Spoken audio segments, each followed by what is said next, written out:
Te sens-tu vide, malgré le fait que tu fasses tout ce que tu es censé faire pour ne pas te sentir ainsi? Tu as l'impression qu'il n'y a aucune raison pour que tu te sentes aussi seul et perdu? Ou que tout dans ta vie n'est que superficiel? Les psychologues ont depuis longtemps souligné l'importance d'avoir des relations étroites et positives dans notre vie, ainsi que de s'engager dans des activités professionnelles épanouissantes ou des passe-temps qui nous passionnent. Mais si tu as des gens dans ta vie, une carrière intéressante et bien d'autres choses encore, et que tu ne te sens toujours pas heureux, c'est peut-être parce que tu évites secrètement de vivre ta propre vie. Qu'est-ce que l'évitement caché?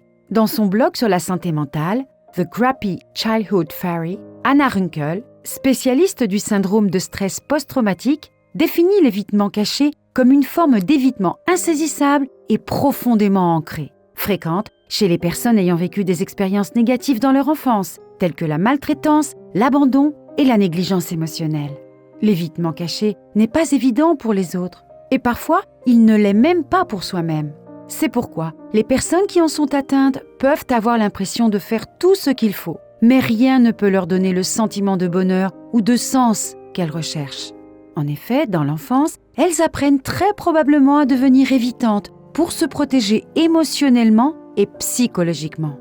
Mais comme l'explique Anna Runkle, cette attitude retarde notre développement psycho-émotionnel et nous fige en enfants fragiles, toujours terrifiés par le rejet, le jugement et l'abandon. Nous grandissons donc et apprenons à construire notre vie autour de ces peurs, en évitant tout ce qui pourrait les déclencher. Cela signifie ne pas créer d'attachement émotionnel profond avec les gens, ne pas rechercher le travail de nos rêves ou ne pas prendre le risque que nous avons toujours voulu prendre. En d'autres termes, cela signifie que nous vivons notre vie en regardant de l'extérieur et en prétendant que cela nous convient. Exemple d'évitement caché. Selon Matthew Boone, psychothérapeute, et la docteure Jennifer Gregg, les comportements d'évitement nous soulagent temporairement de l'anxiété, de la honte et d'autres sentiments désagréables que nous portons en nous depuis nos traumatismes d'enfance. Mais il s'agit d'une forme d'adaptation malsaine qui peut avoir des conséquences néfastes et involontaires.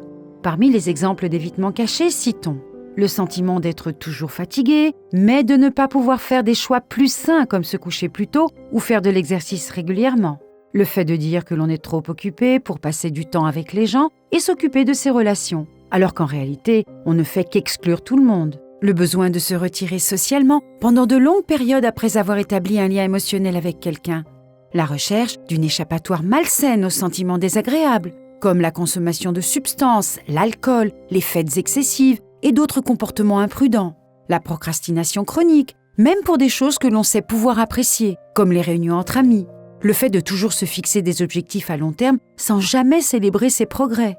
Le fait de penser que lorsque j'aurai ceci ou cela, alors je serai heureux. Comment surmonter l'évitement caché? L'évitement caché est en fait une question de contrôle, explique Boone et la docteure Gregg.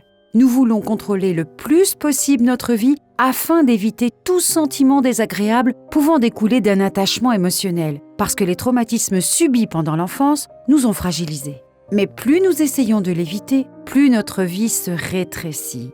La bonne nouvelle, c'est qu'une fois que nous aurons trouvé des moyens plus sains de satisfaire notre besoin de contrôle, il nous sera plus facile de surmonter nos problèmes d'évitement. Comment y parvenir? Selon les experts comme Boone et la docteure Gregg, un bon point de départ consiste à apprendre à connaître ces schémas d'évitement, puis à faire quelque chose de différent, en choisissant consciemment de vivre la vie avec plus de courage. Elizabeth Scott, psychologue, appelle l'adaptation active une autre solution qui consiste à s'attaquer directement à un problème afin d'atténuer le stress, contrairement à l'adaptation évitante, qui ne le soulage que temporairement. Mais il finit par s'aggraver. Cela peut se faire par le biais de tes comportements, en faisant quelque chose pour résoudre le problème, ou de tes pensées, en recadrant ton point de vue et en traitant tes émotions à ce sujet. Ainsi, la prochaine fois que tu vivras quelque chose de stressant, ne te contente pas de fuir. Essaie de prendre le contrôle de la situation. Demande-toi si c'est vraiment un problème. Et si oui, demande-toi ce que tu peux faire pour y remédier. Changer de comportement n'est ni rapide ni facile, mais cela en vaut la peine, car tu ne peux pas continuer à éviter ta vie pour toujours. L'évitement est une solution temporaire et inefficace qui te fera te sentir encore plus vulnérable et plus seul, explique la docteure Janice Webb, psychologue. Et plus tu restes coincé dans l'évitement, plus il aura de pouvoir sur toi et sur ta vie. Il est donc temps de reprendre le contrôle et d'arrêter de faire les choses par peur, mais plutôt de commencer à construire une vie plus significative pour toi, un petit pas à la fois. Que penses-tu de cette vidéo ? Te reconnais-tu dans l'une ou l'autre des choses dont nous avons parlé ici ? Fais-nous savoir dans les commentaires ci-dessous si tu es aux prises avec l'évitement caché et ce que tu as l'intention de faire à ce sujet à l'avenir. Et comme toujours, merci de nous avoir regardés.